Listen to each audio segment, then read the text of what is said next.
باجار برخودان کوبانی کو کسکی نکار بوه بکه عین العرب و عین الاسلام بریاره که گله کی باشو دیروکیتا دست کسی که او بریار دانه یک بیک ساقبه بریار دا که دناو دو مهان دا ناو حمود دکان و خارنگهان به کردی وره نویساندن شارداری کوبانی ده داخویانی که داد بشه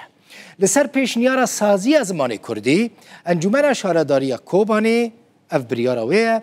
و هف سروکتی شارداریه دوی حمود دکان و خارنگهان